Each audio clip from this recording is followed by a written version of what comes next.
ನಮ್ಮ ಭಾರತದಲ್ಲಿ 4000 ವರ್ಷಗಳ ಹಿಂದೆಯೇ ಪ್ಲಾಸ್ಟಿಕ್ ಸರ್ಜರಿಯನ್ನು ಮಾಡುತ್ತಿದ್ದರು. ಮೊದಲ ಪ್ಲಾಸ್ಟಿಕ್ ಸರ್ಜರಿ ಮಾಡಿದ ಮಹರ್ಷಿ ಸುಶ್ರುತ ಅವರನ್ನು ಪ್ಲಾಸ್ಟಿಕ್ ಸರ್ಜರಿಯ ಪಿತಾಮಹ ಎಂದು ಕರೆಯುತ್ತಾರೆ. ನಮ್ಮ ಕನ್ನಡದ ಲಿಪಿಯನ್ನು ವಿಶ್ವ ಲಿಪಿಗಳ ರಾಣಿ ಎಂದು ಕರೆದವರು ವಿನೋಬಾ ಭಾವೆ. ಆದರೆ ವಿನೋಬಾ ಭಾವೆ ಅವರ ಮಾತೃಭಾಷೆ ಮರಾಠಿಯಾಗಿತ್ತು. ಬೇರೆ ಭಾಷೆಯವರು ಸಹ ನಮ್ಮ ಭಾಷೆಯನ್ನು ಗೌರವಿಸ್ತಾರೆ ಅಂದ್ರೆ ಕನ್ನಡ ಭಾಷೆ ತುಂಬಾ ಗ್ರೇಟ್ ಅಲ್ವಾ? ಒಂದು ಅಧ್ಯಯನದ ಪ್ರಕಾರ ಭಾರತದಲ್ಲಿ ನವೆಂಬರ್ 14ರಿಂದ ಡಿಸೆಂಬರ್ 13ರ ನಡುವೆ ಸುಮಾರು 25 ಲಕ್ಷಕ್ಕೂ ಅಧಿಕ ಮದುವೆ ಸಮಾರಂಭಗಳು ನಡೆಯಲಿವೆ. ಹಾಗೂ ಈ ಮದುವೆಗಳು ಭಾರತ ಮಾರುಕಟ್ಟೆಯಲ್ಲಿ ಸುಮಾರು 3 ಲಕ್ಷ ಕೋಟಿ ವ್ಯವಹಾರ ತಂದುಕೊಡಬಹುದು. ಇವರ ಹೆಸರು ಮೇರಿ ಬೀಟ್ರೀಸ್ ಕೆನ್ನರ್.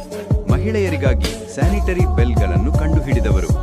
ಇವರ ಈ ಆವಿಷ್ಕಾರವು ಲಕ್ಷಾಂತರ ಮಹಿಳೆಯರು ಮತ್ತು ಹೆಣ್ಣು ಮಕ್ಕಳಿಗೆ ತುಂಬಾ ಸಹಾಯ ಮಾಡಿದೆ. ಕನಸಿನ ಸಮಯದಲ್ಲಿ ನೀವು ಎಚ್ಚರಗೊಂಡರೆ ಪೂರ್ಣ ರಾತ್ರಿಯ ನಿದ್ರೆಯವರೆಗೆ ನೀವು ಮಲಗಿದ್ದಕ್ಕಿಂತಲೂ ನೀವು ಕನಸನ್ನು ನೆನಪಿಸಿಕೊಳ್ಳುವ ಸಾಧ್ಯತೆ ಹೆಚ್ಚು.